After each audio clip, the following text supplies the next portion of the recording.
boa tarde a todos, bem-vindos à nossa Sociedade Espírita, Luz, Paz e Caridade.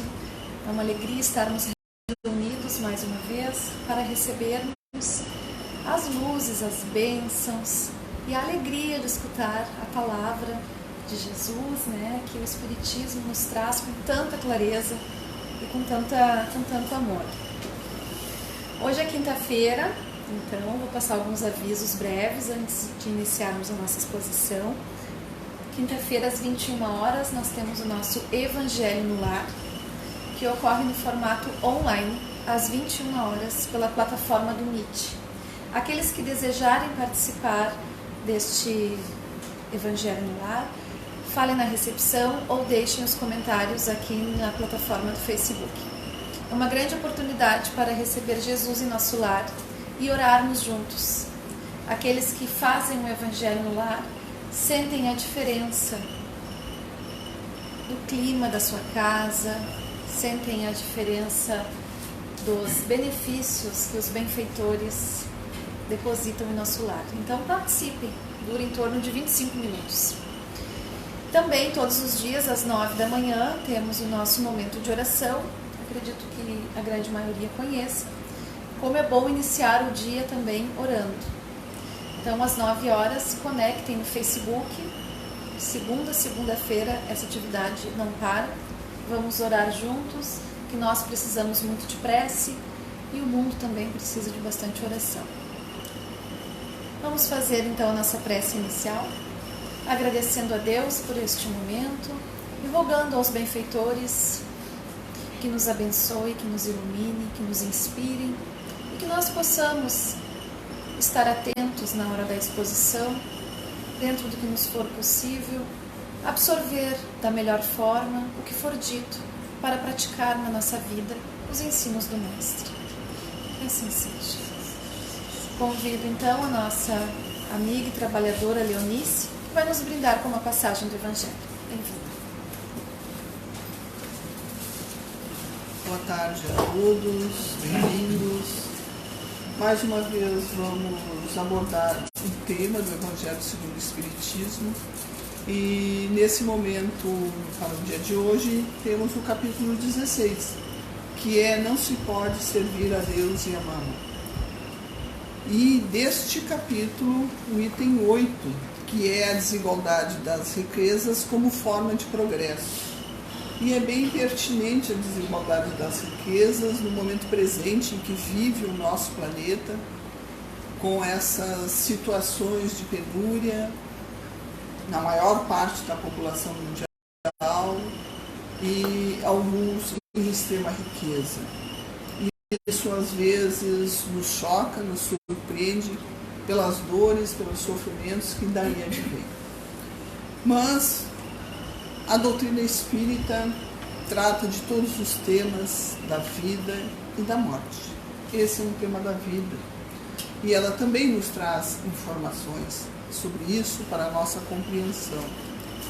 E dentro desse capítulo, que tem o nome Não se pode servir a Deus e a Mammon, é importante a gente compreender o que é essa palavra, o que é essa expressão, o que é esse nome Mammon.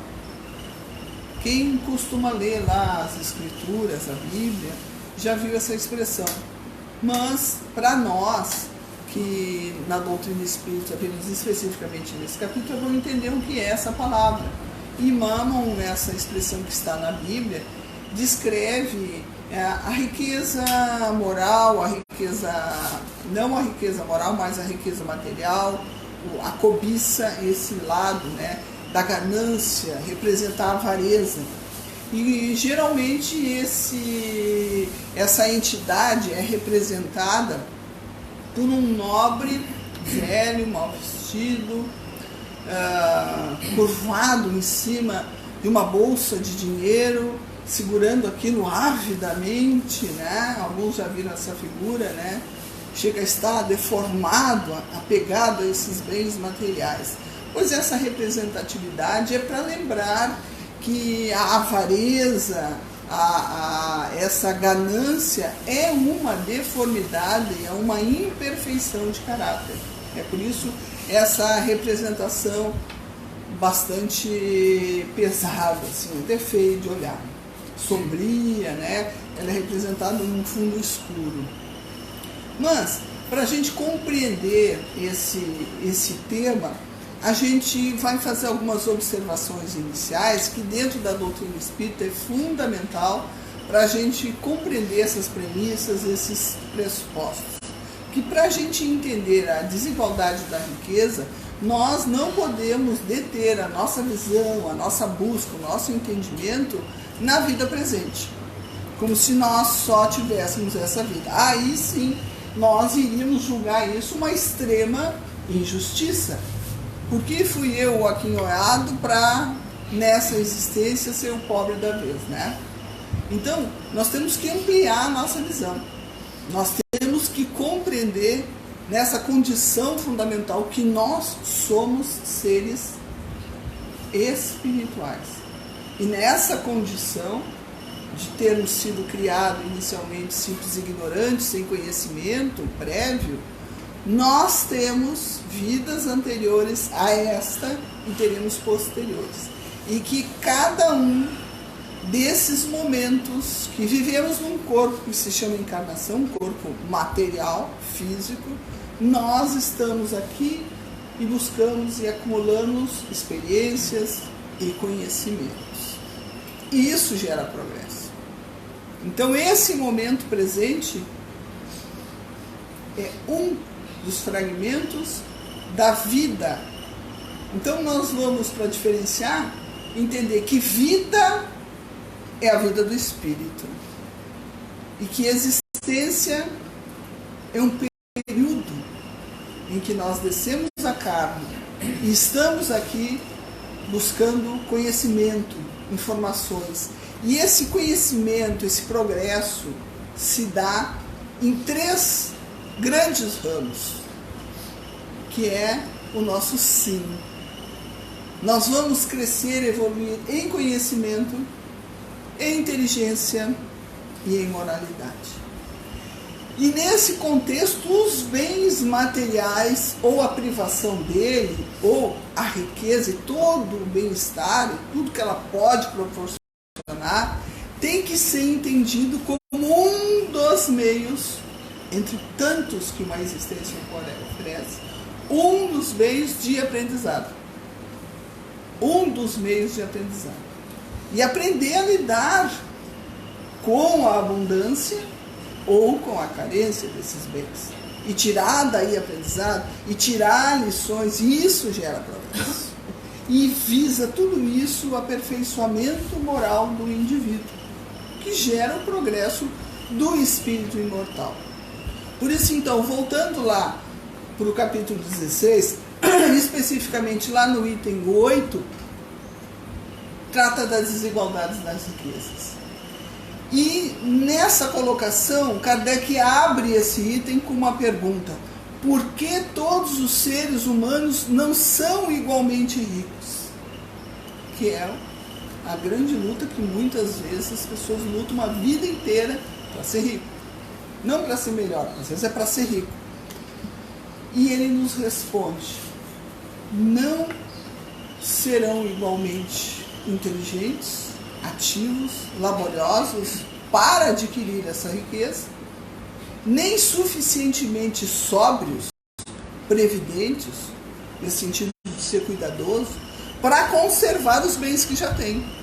Então aqui a gente vê que nesse caso são espíritos, entidades, pessoas, indivíduos, que na condição de encarnados, vindo nessa condição, ainda não aprenderam a lidar com esses bens com equilíbrio.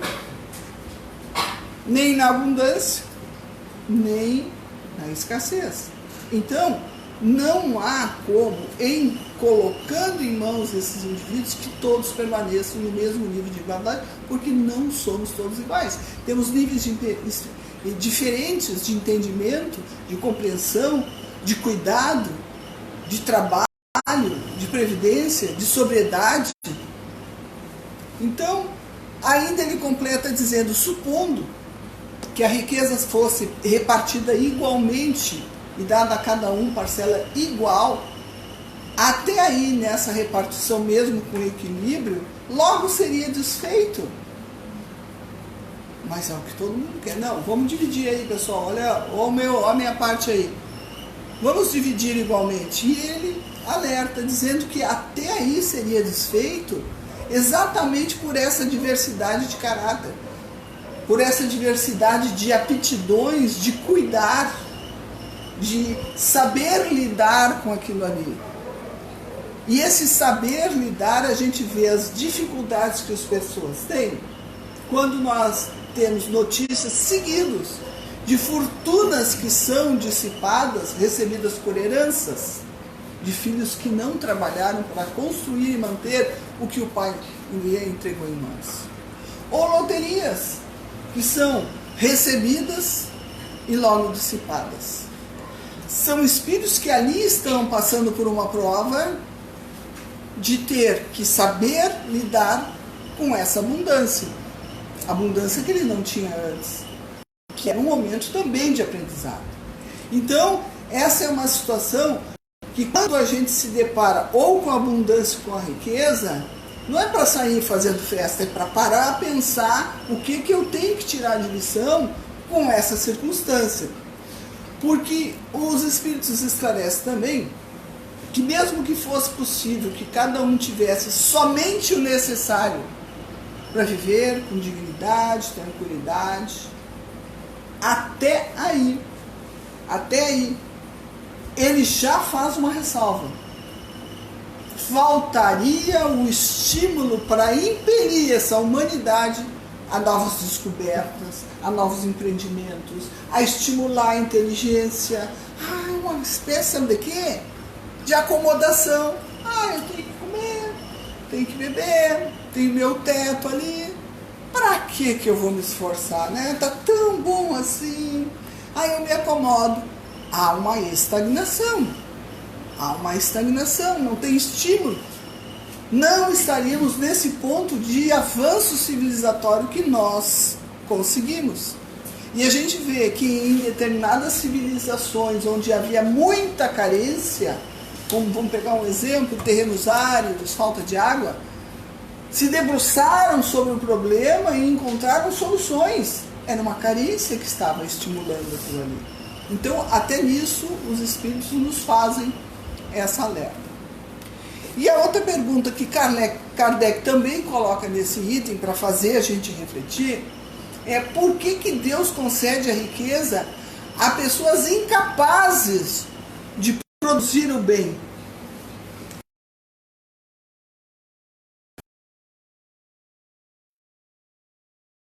Aí se eu Deus errou. Deus erra? Deus não é soberanamente justo e bom? Ou está aí a minha capacidade de compreensão do que significa isso?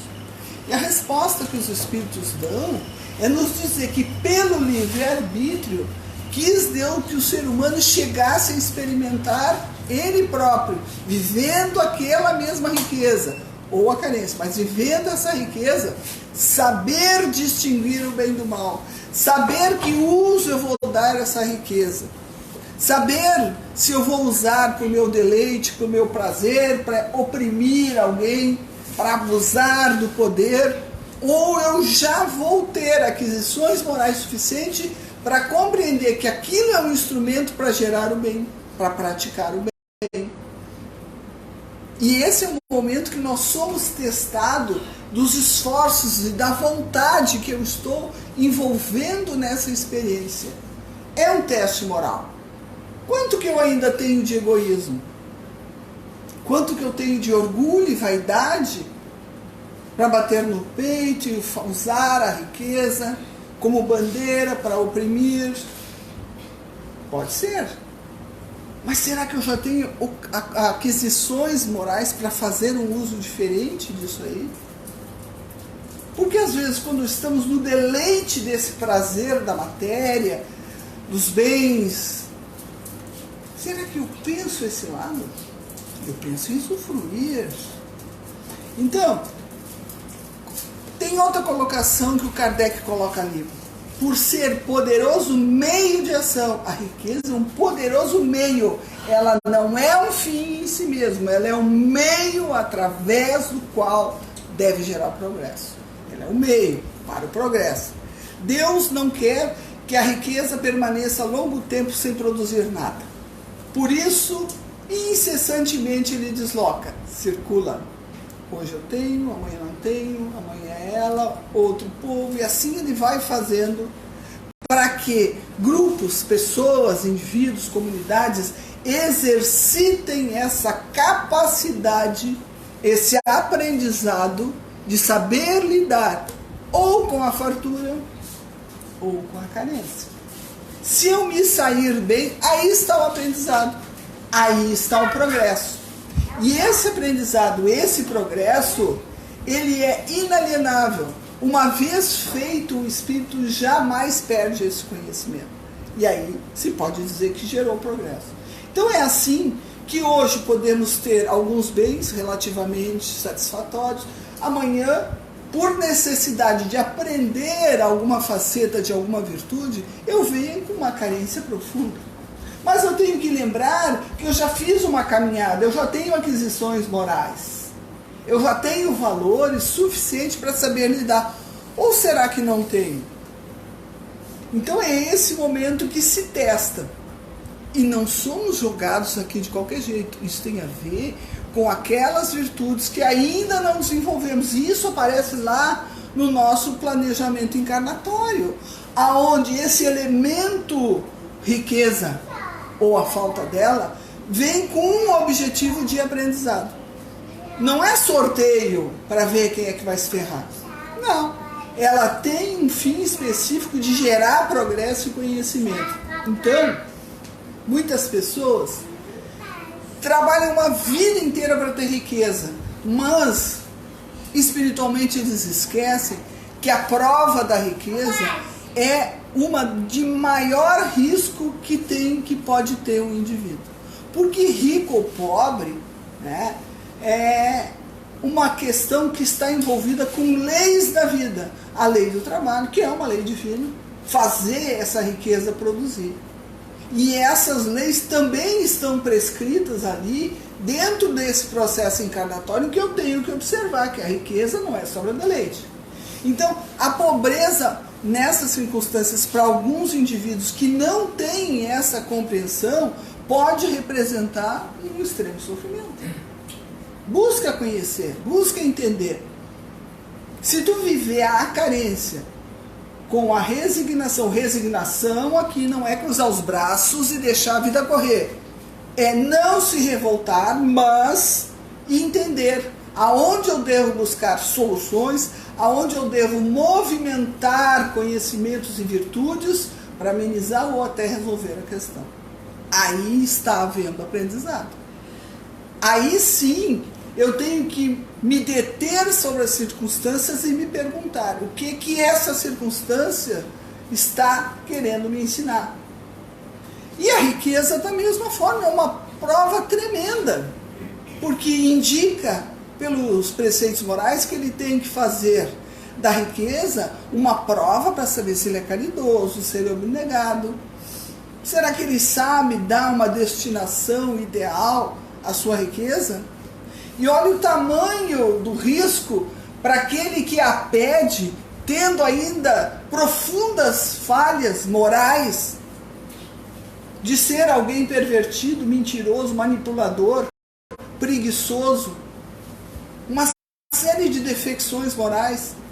Então essa riqueza é um risco tremendo que o fará subir às alturas e cair drasticamente, profundamente, às vezes em abismos que ele vai levar séculos para sair. Então ela facilita, a riqueza facilita, a pobreza ela restringe. Alguém que tenha todas essas defecções morais e precisa trabalhar profundamente isso, vindo com a restrição material, ele está restrito como se estivesse amordaçado. E é muito bom isso para ele, porque ele aí vai ter na contenção a possibilidade de pensar e não ter livre acesso àqueles meios pelos quais ele se perderia mais. Então nós temos que alçar a nossa vista sobre a questão da riqueza dentro de um contexto moral de aprendizado. Então existe toda essa crítica sobre o mau uso, mas o problema não está no bem material, que ele é neutro, está nessa origem do mal, não no objeto que se detém, mas no egoísmo, no orgulho, na vaidade com que as pessoas utilizam esses objetos materiais, afastado da moralidade, da caridade, do bom uso. Que Jesus sempre ensinou isso, com tamanha humildade.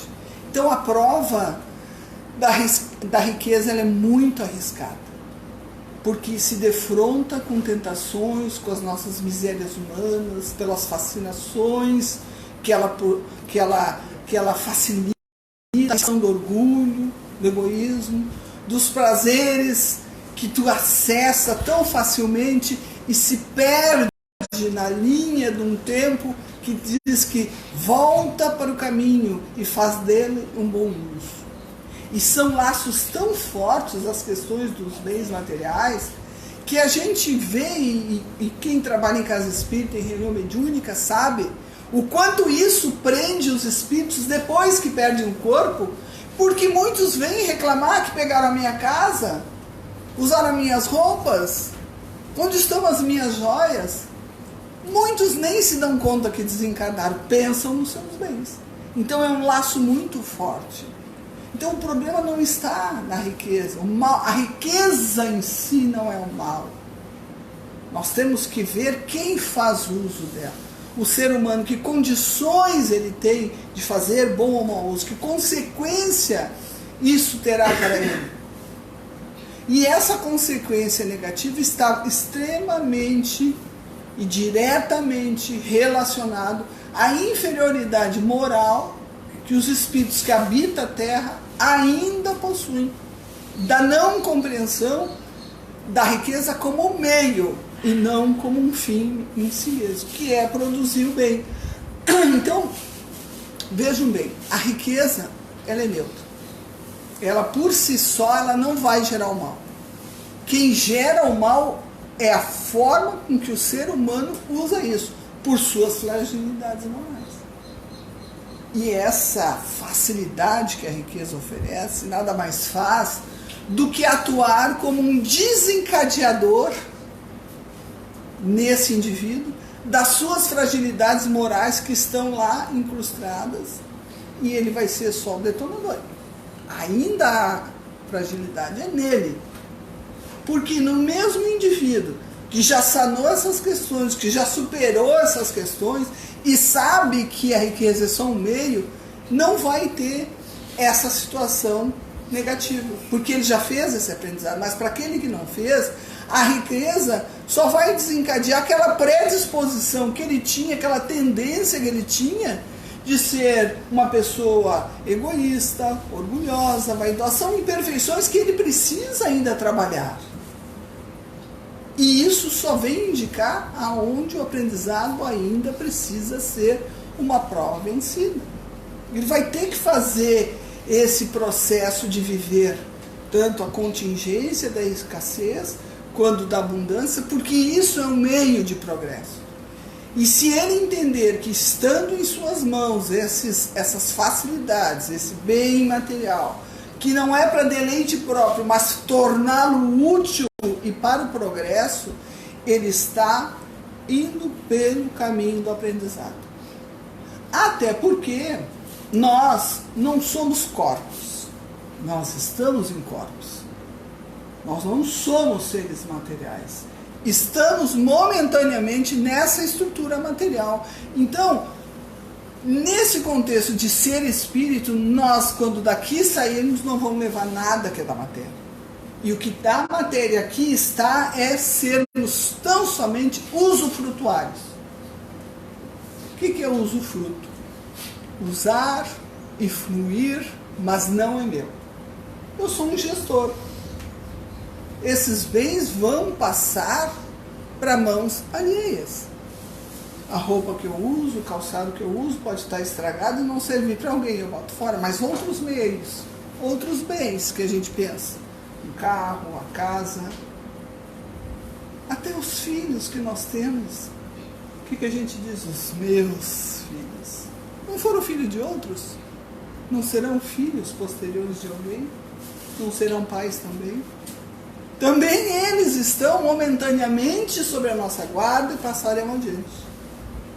Olha, até a posse disso é uma coisa que gera sofrimento. Então, essa privação da riqueza, ela pode para uns representar expiação, extrema dor, extremo sofrimento, porque ele fez mau uso. Ele precisa viver a experiência, se colocar nesta condição para que mude a sua psique, para que mude os seus valores, para que entenda a verdadeira dimensão daquele momento, daquela abundância na minha vida.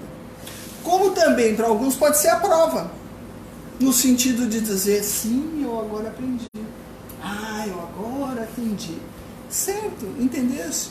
Que bom. Vamos fazer um teste. Né? E aí é a prova. Eu tenho que testar se eu já tenho essa virtude, se eu já compreendi esse bom uso. Posso cair. Sinal de que eu não aprendi adequadamente. Então, conforme o nosso planejamento de ter abundância ou riqueza, nada é por acaso. Ali tem um objetivo de gerar progresso.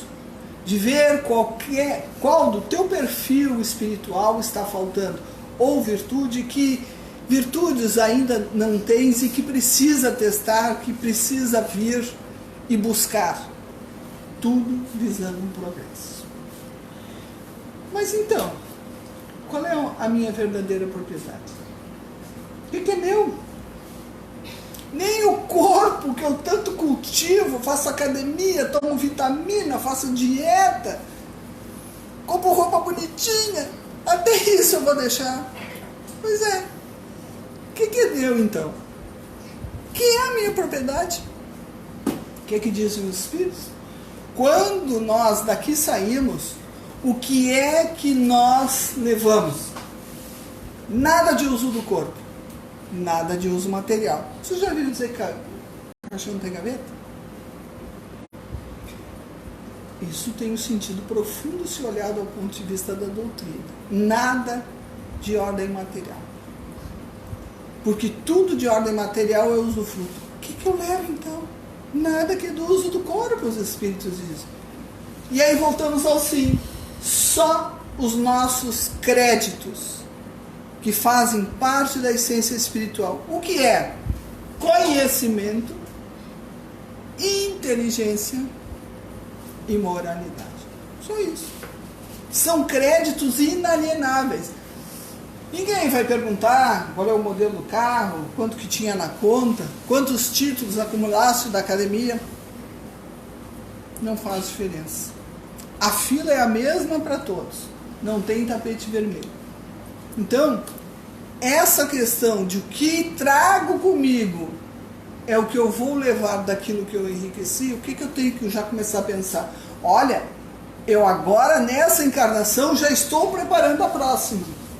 E se está ruim agora, devo a anterior, que eu ainda não havia despertado a minha consciência para esses aspectos que eu devia ter trabalhado, mas agora eu já estou antenado.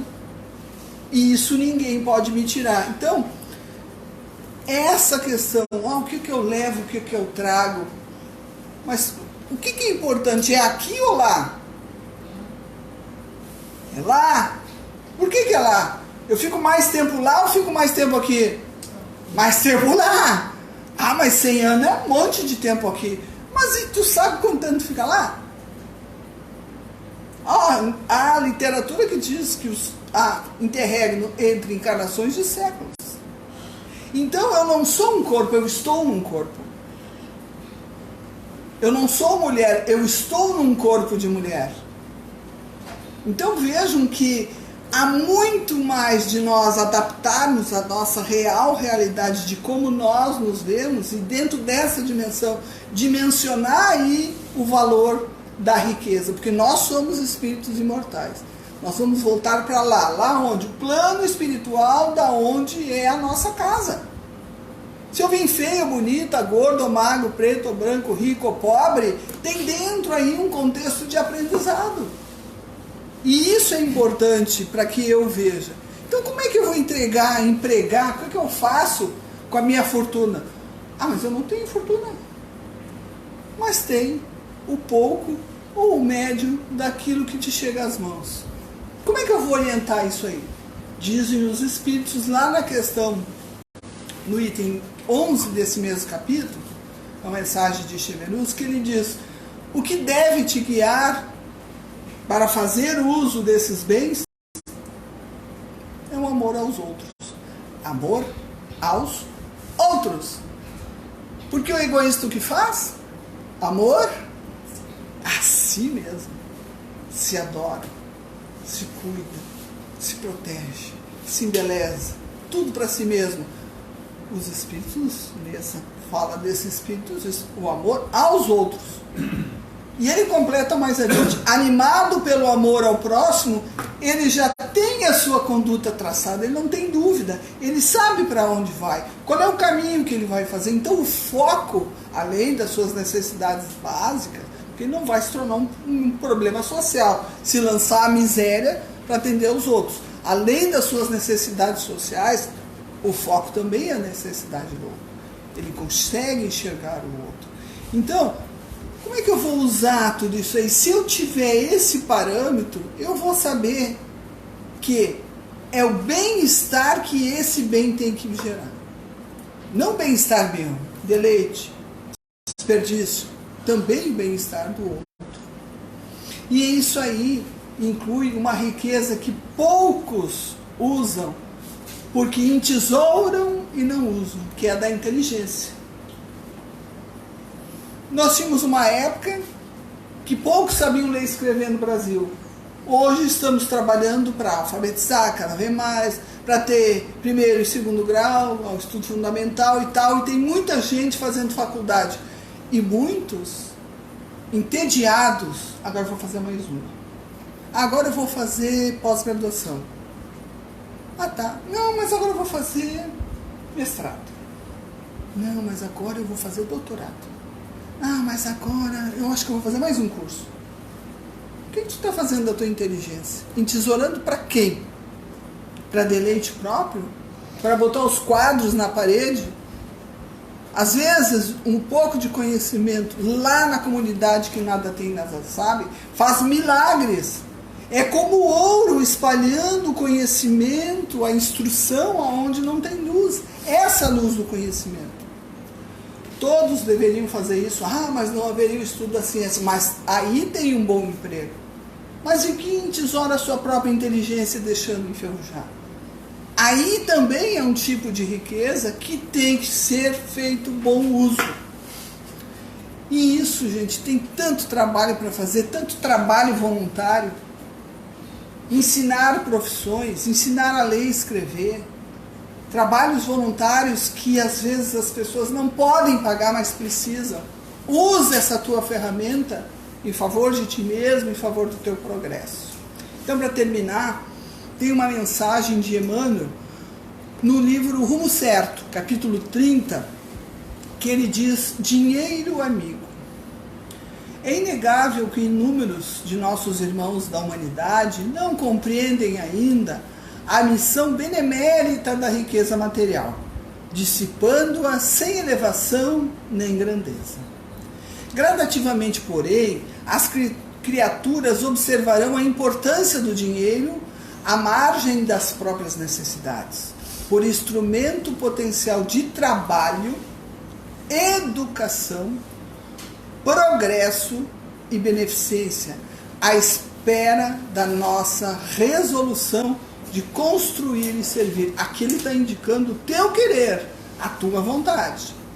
Bendita seja sempre a moeda que remunera o suor do pai de família, que realiza os sonhos respeitáveis da juventude, que faz socorro aos irmãos desfalecentes na estrada, ou que se converte em escora e recuperação de pequeninos que vagam sem apoio, sem direção. Aqui ele já está dando os exemplos, as esferas das quais nós podemos canalizar as nossas riquezas, que muitas vezes não é dinheiro, são as nossas próprias mãos, a nossa vontade de ser útil. E o último parágrafo diz assim: coloca-te no lugar daqueles companheiros nossos do mundo que se oneram em débitos e compromissos de solução urgente. Quem tem fome não pode esperar. Que varam humilhação e penúria, que sofrem doença com abandono, ou que se estiram nas trilhas da provação, sem ânimos, sem teto. E reconhecerá que a moeda empregada a serviço do bem pode ser comparada a um raio de luz no céu, que verte de mais alto, ao encontro de lágrimas na terra, a fim de transformá-la em bênção, em esperança e amor na edificação de um mundo mais feliz. E nós queremos um mundo mais feliz.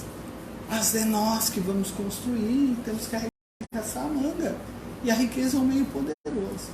Então, que Jesus, os benfeitores, nos auxiliem a compreender e entender bem o objetivo dos bens que nos chegam às mãos para gerar esse bem-estar, para gerar progresso, evolução, não só para nós, mas para todos aqueles que caminham com a gente, conosco juntos. Então, essa é a nossa mensagem, agradeço. Devolvo, então, para a coordenadora a palavra. Obrigada.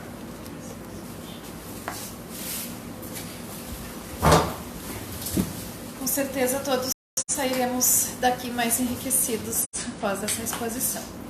Chegou o momento do passe. Convido os aplicadores então que se posicionem. Bem importante que nos mantenhamos em prece com os nossos pensamentos e sentimentos elevados, rogando aos benfeitores que trabalhem em nome de Jesus, que derramem sobre cada um de nós bênçãos de saúde, de serenidade, de paz e de renovação. Que possamos manter esses sentimentos e essas vibrações por muito tempo. E que possamos também distribuir a todos aqueles que chegarem perto de nós todas essas bênçãos.